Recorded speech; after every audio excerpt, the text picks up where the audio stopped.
నా ఆఫీసు నేను ఎంబడి పడుతున్నాం. కొంత ఎవరైనా వ్యక్తిగత పనులు అంటే సొంత పనులు ఏమైనా కాకపోతే కొద్దిగా దయచేసి క్షమించండి. ఎందుకంటే కొన్ని కావు, నేను కూడా దేవుడిని కాదు. హుస్నాబాద్ కొద్దిగా గౌరవం పెంచేదాన్ని చేస్తా అని చెప్పిన.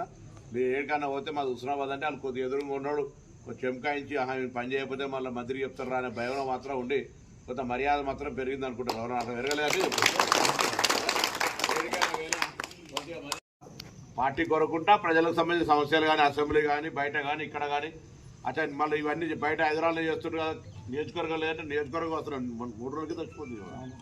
3 రోజుల కింద వచ్చినా ఆ దేవుడు శివుని దగ్గర ఒకటి అది చేసి పెడితే అది రుద్రల ఆడ పని జరుగుతుంది, మెట్ల దారి కలుగుతుంది, ఎల్లమ్మ గుడి కాడ పని జరుగుతుంది. ఇట్లా ఏదో ఒకటి పుట్టపల్లికి సంబంధించి పుట్టపల్లి, ఆరపల్లి, పందిళ్ళకి సంబంధించి ఒక రోడ్డు కావాలనుకున్నాం. రోడ్డు కూడా అవుతా ఉంది.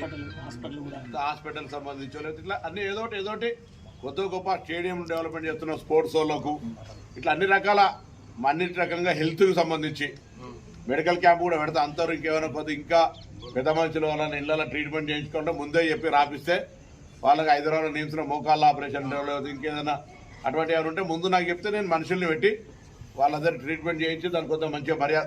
ఆన్సే హుస్నాబాద్ అంటే మీ అందరు ఆశీర్వచనతో ఎమ్మెల్యే అయినా మంత్రి అయినా మీ అందరినీ ఎక్కడైనా చిన్న అందరూ నన్ను పొరపడితే తప్పు పట్టకూరి మర్చిపోయి మళ్ళా దాని సైకిల్ నడిపించారు. ఎక్కడొక్కడ పొరపాటు అవుతుంది కదా.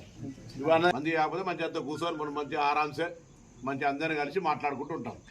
మంచి ఎక్కువైనప్పుడు తప్పదు కదా, మరి తొందర అందరిని మనిషి మాట్లాడి పంపాలి కాబట్టి రూమ్లో కూర్చొని మాట్లాడి పంపుతుంది. ఇంకేమైనా ఉంటే కూడా చెప్పు. రేపు అన్ని